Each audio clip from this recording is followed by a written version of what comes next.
What a day. I've just been for a walk with the dogs. It's freezing cold. Look at me, I've got a big woolly scarf on. I've got a great big Aran sweater on, and it's the end of May almost. There's a very, very icy cold wind coming from the direct north, which is really keeping the day cold. But nevertheless, I'm going to show you how to make a natural sunscreen, because I'm living in hope that this wind will eventually drop and we can really appreciate and enjoy the sun. So I'll show you how to do it.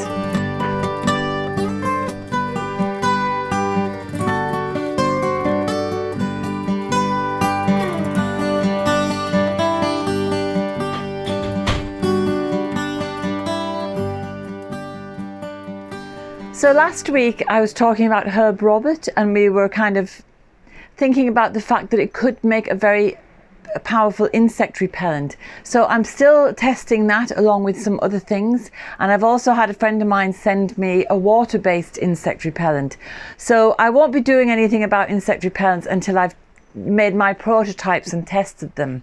So today instead I'm going to show you how to make a natural sunscreen, because I'm very concerned at the fact that a lot of commercial sunscreens can possibly do more harm than good, because when the UVB rays hit the sun with the sunscreen on, it can cause damage from free radicals. But I'll talk about that in a minute. The main thing I think is important to bear in mind is that skin cancer is rising all the time, usually because people expose themselves to the sun too much. So we do know that it makes sense to wear long sleeves, to put on a wide brimmed hat, to stay in the shade at the hottest time of the day. But another thing that maybe people aren't aware of is that when you put on sunglasses, you are tricking the body, confusing it into thinking it's nighttime. So the body stops producing melatonin, which means you don't have your natural protection from the sun's rays. So if you can, ditch the sunglasses, wear a wide brimmed hat and stay in the shade at the hottest time of the day. Now the thing is, we have two different types of rays shining down. We have UVA and UVB. And the UVA rays tend to be kind of constant throughout the day, but the UVB rays are much more dangerous between 11 till 3. So there's a huge kind of fear-mongering hoax going on at the moment as far as I'm concerned, which is, oh my God, don't go in the sun, it's dangerous, you'll get cancer and die, which I think is absolute nonsense, because there would be no life on Earth without the sun. So you have to take things in a sensible way. Yes, if you sit in the sun between 11 and 3, when you've never exposed yourself to the sun before, you're going to get burned. So if you take those steps that I mentioned, wide brimmed hat, long sleeves, staying in the shade, you know, maybe like for example, you increase your exposure to the sun, and people who work on the land do that automatically, naturally, because you come out in the springtime, you have a minimum amount of time outside because of the weather. At that same time, the sun's is increasing, the temperatures are increasing, so you're slowly and gradually exposed to the sun. But if you're in an office for 50 weeks of the year, and then you go on holiday for 2 weeks and you lie on a beach, of course you're going to be burned. So going back to commercial sun creams, some people have raised concerns because the chemicals in the sunscreens actually push the UVB rays into the sun into the skin to a deeper level. And so I don't think it's a good idea to use those sunscreens. Hence, I'm going to show you a really lovely natural way to protect your skin. So the main ingredient is coconut oil. So I have some organic coconut oil here. And if that's all you have, that makes a fantastic sunscreen. It offers a natural sun protection factor of 8. And so it's the basis for the sun cream I'm going to make. So you want to take a half a cup or 4 ounces of coconut oil.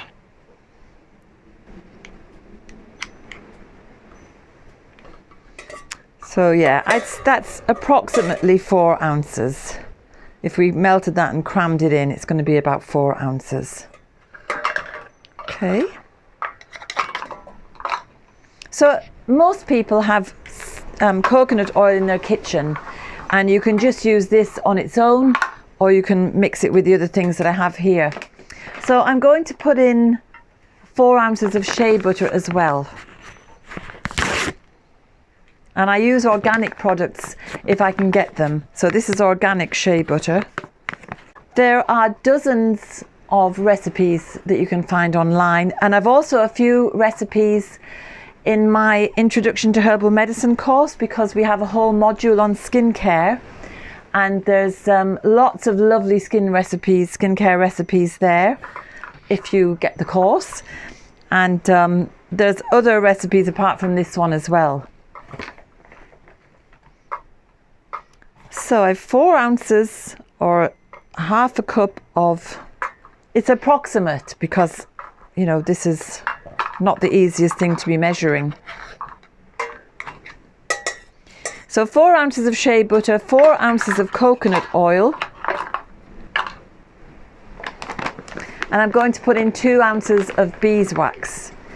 And these little pellets mean it melts much more quickly. Actually, I think I'll just put an ounce of this in because I'm going to put in some liquid oils as well.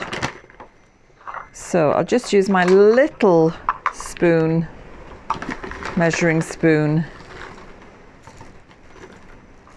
and I'm just going to put a half a measure in. So now I'm going to add in 2 ounces of a St. John's wort oil. I've been infusing the St. John's wort in olive oil, and I've also got some homemade calendula infused oil, so I'm going to put in an ounce of each. Calendula is exceptional for burns, as is St. John's wort oil as well. So I think the wind is making the dogs go crazy. They've had their WALK and it's just kind of sent them a bit mad, so they're running around mad.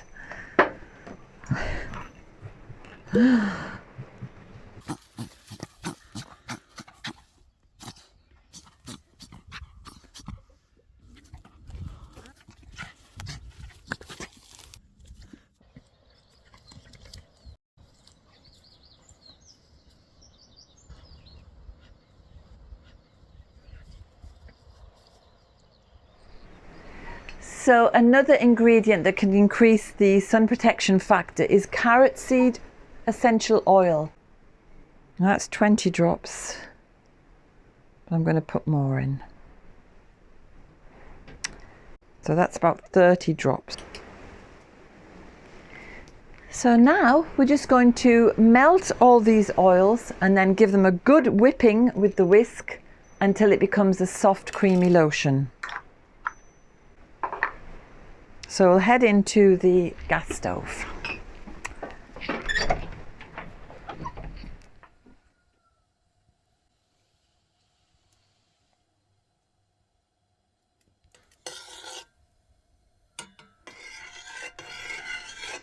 So that's all just about melted.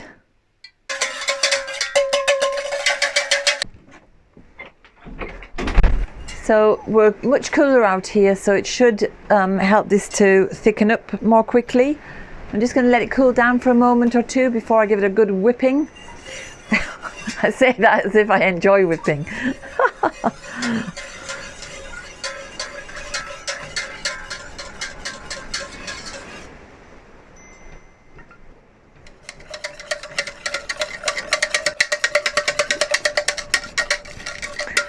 So I put, after melting all the oils and the shea butter and the beeswax, I popped that into the fridge for about 2 to 3 minutes, and it began to solidify, and I've whipped it up, and now it's a nice creamy lotion.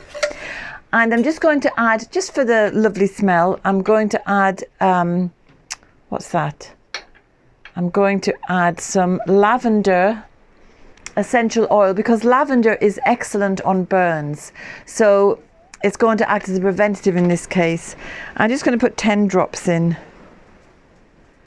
And I'm also going to pop in 10 drops of rose essential oil, because rose is just so cooling and it smells divine, and together they make a lovely fragrant floral skin lotion.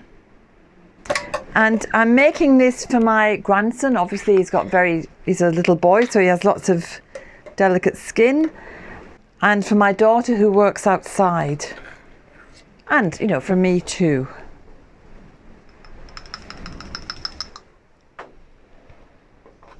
So there we are, just see how that goes on.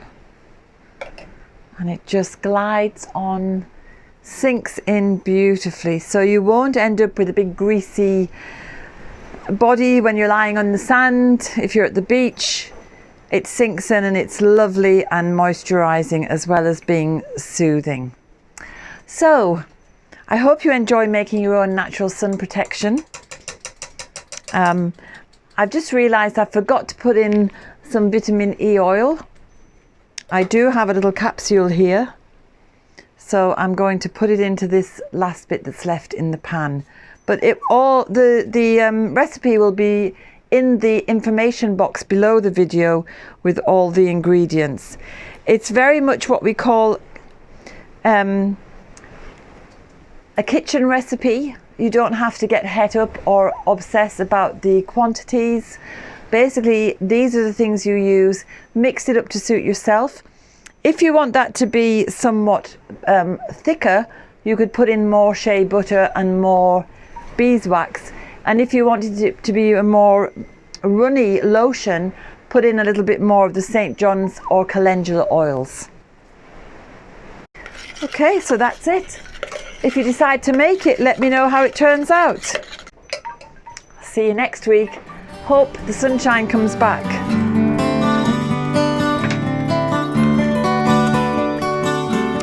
I hope you enjoyed today's film. If you did, subscribe and hit the bell for notifications. And have a look at the website danusirishherbgarden.com for more information about us and about the herbal medicine courses I offer and the Wise Woman Way training. And if you go to the shop, you can find the books, the weed handbooks and other herbal goodies. And remember, we put a new film out every Sunday. So looking forward to seeing you next week.